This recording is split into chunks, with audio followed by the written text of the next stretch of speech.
Look at this photo and imagine after finish a long day of work, you arrive at the train station as the only one person waiting for the next train coming. Do you feel anything incorrect here?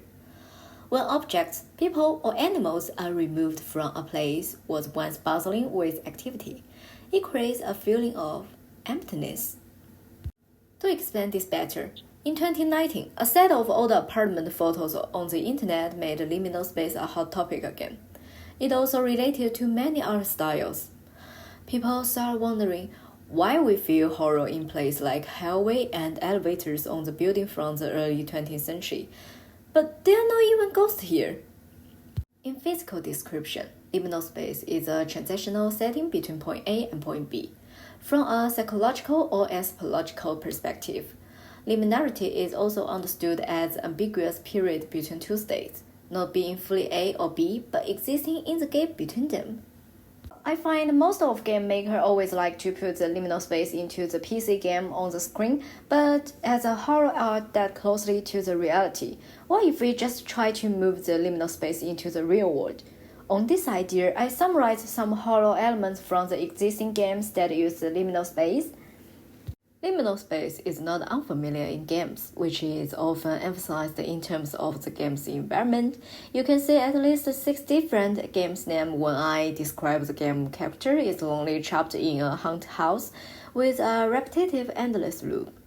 Especially horror games always like to put the players in a state of isolation and helplessness, creating psychological pressure.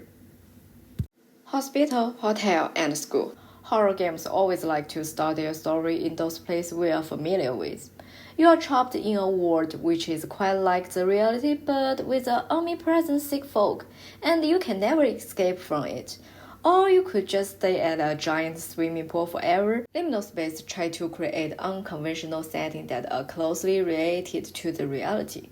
I call this uncanny valley of settings. Not only limited in level design and narrative design, liminal space also impacts the gameplay.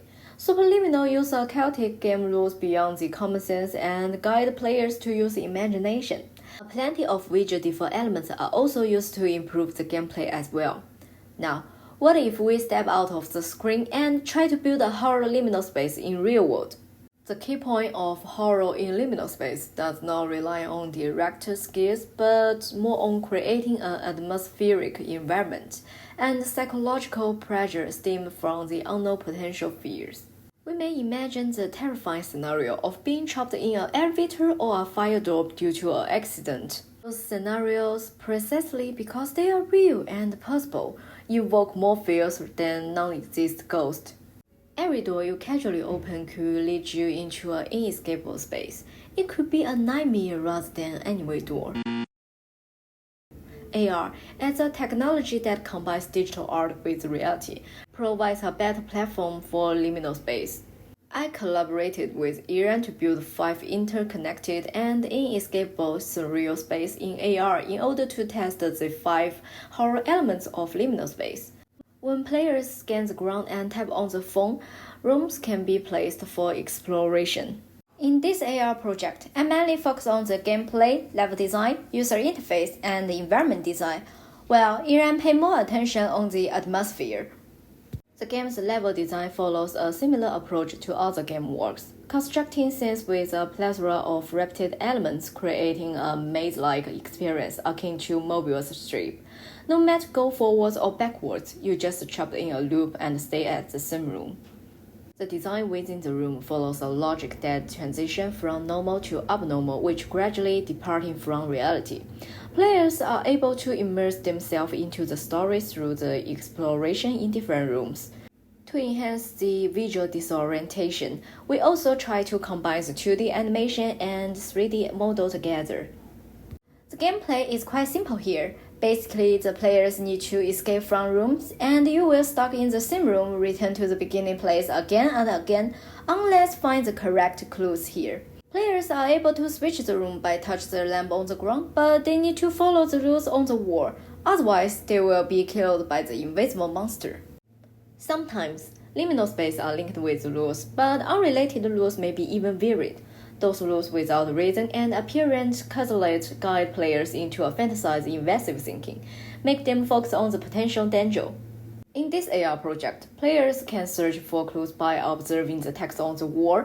Throughout this process, players find themselves in a passive state, same as being a labyrinth, being observed by an unknown third party, further intensifying the psychological pressure and burden. In conclusion, liminal space in-game should not be limited in level design and on the screen. By exploring new combinations, gameplay, and atmosphere, it could lead to more interesting collisions here. While the AR project is only an initial attempt and has its shortcomings, considering that the liminal space primarily revolves around the indoor space, there are limitations to the gameplay in AR, but XR or VR technology may be better suited to shaping a liminal space building with the real-world environment, similar to virtual version of escape room. Okay, that's it. If you want to know more information for the project, go to my channel and watch the trailer. And if you want to know more interesting things about the atmosphere building of a liminal space, please have a look of Yiran's video. Thanks for your watching.